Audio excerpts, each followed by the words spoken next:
Next question says, a firm in perfect competition is a price taker because A, charging a lower price than the market price is considered uncompetitive.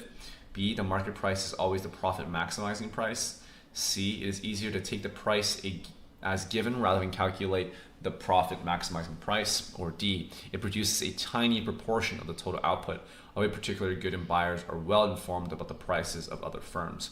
And so the correct answer here is going to be D. That in perfect competition, it is true that all firms produce only a small portion of the total number of goods, and also that we assume that there's going to be perfect information about prices. And what that means is that there's no ability of the firm to price set. It has no market power. It's too small. And if it prices higher, everybody else already knows exactly how much the good costs everywhere else. So they're just going to go to someone else to buy the good. And so a firm in perfect competition can only be a price taker and just take the market price as the price that they set. So D is the correct answer.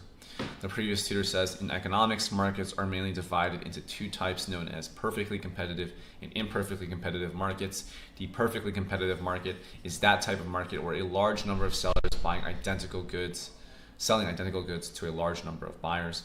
The perfectly competitive firms are known as price takers because they produce an insignificant amount of total production, and so they don't have enough power to affect a price set by the industry. Therefore, option D is the correct option, and that's a good answer.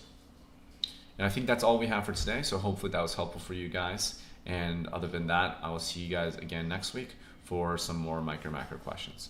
Thank you.